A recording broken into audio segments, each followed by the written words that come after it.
Dialogue में यकीन, debate में यकीन, दूसरे के मत को सुनना और सम्मान देना। दूसरा कन्विक्शन, 16 वर्ष की उम्र में जो ठीक लगा, जो मार्ग आपको, जो आस्था, जो विचार पसंद आया, उस पर आप चले। इसकी परवाह आपने नहीं की कि उस विचारधारा के समर्थक वहां हैं या नहीं। यह आपके बारे में जानते हुए मुझे महान लिंकन के उस पत्र का स्मरण हुआ जो उन्होंने प्राइमरी स्कूल के उस अध्यापक को लिखा था जहां उनका बच्चा पढ़ता था। उसमें अनेक चीजों के साथ उन्होंने कामना और की थी कि मेरे बच्चे को ऐसी शिक्षा मिले, जब भीड़ कोई और चीज महसूस करती हो और वो अकेला हो, अकेले महसूस करे कि मैं ठीक रास्ते पर हूं, तो उस पर चले।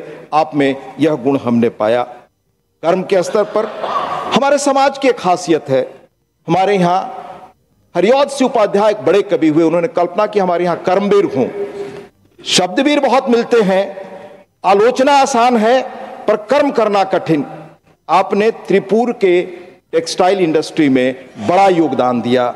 उसके बाद कोयर बोर्ड के अध्यक्ष के रूप में आदरणीय प्रधानमंत्री जी ने कहा, आपने बहुत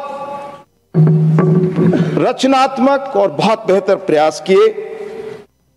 साथ ही लोकतंत्र में विधायिका के उसमें आपकी गहरी आस्था हमने देखी।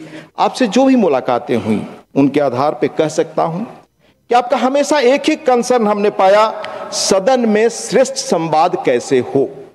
सभी अपना अपना पक्ष या मत रखें, पर संसदीय मर्यादाओं के तहत। आपके नेतृत्व रहनुमाई में यह उच्च सदन ऐसा ही आदर्श कायम करेगा, यह मेरा यकीन है।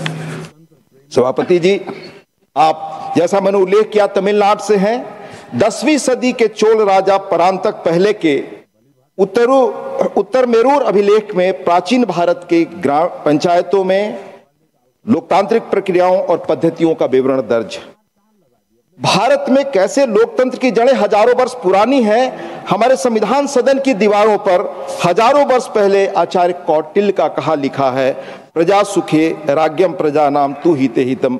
प्रजा के हित में ही राजा का हित है और राजा और प्रजा के सुख में ही राजा का सुख है। आपके मार्गदर्शन में इसी भावना के तहत हम अपनी इस महान संस्था को, इस विरासत को आगे ले जाएंगे, यह विश्वास है। राजनीति में आपका आगमन आपकी वैचारिकी आस्था और दृढ़ता का प्रमाण है। 16 वर्ष की उम्र में जो विचारधारा और रास्ता पसंद किया, जो उसका मैंने उल्लेख किया, उसमें इसकी चिंता नहीं कि राज्य में आपकी विचारधारा के समर्थक बड़ी जमात में है या नहीं।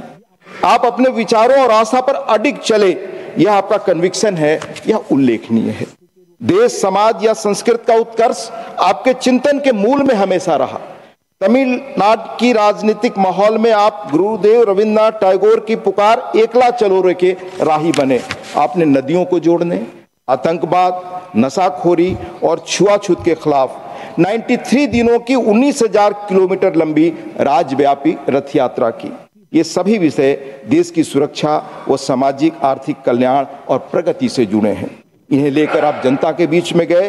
2 बार कोयम्बटूर से आप सांसद बने, लोकसभा में आए।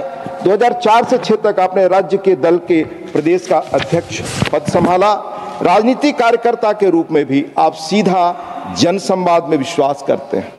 लोगों की बातों को समझने, उनके मतों के प्रति आदर, सम्मान और सहानुभूति का भाव आप में शुरू से रहा है। राज्यपाल के रूप में झारखंड, तेलंगाना, महाराष्ट्र राज्यों की शैक्षणिक, साहित्यिक और सांस्कृतिक संस्थाओं से आपने संवाद किया। राज्य के संवैधानिक अभिभावक के रूप में आपने लोगों को प्रोत्साहित किया और एक अलग पहचान और जगह बनाई। झारखंड के राज्यपाल के रूप में आपने सभी 24 जिलों का दौरा किया, वहां के प्रशासन से चर्चा की और आदरणीय प्रधानमंत्री जी ने बताया कैसे आपका लोगों से भावनात्मक लगाव बना। इसी तरह महाराष्ट्र में भी राज्यपाल के रूप में आपने जिलों का दौरा किया, खासकर जनजातीय क्षेत्रों में व्याप्त स्थानीय समस्याओं को सुलझाने में हर प्रकार से स्थानीय प्रशासन को मार्गदर्शन और सहयोग दिया।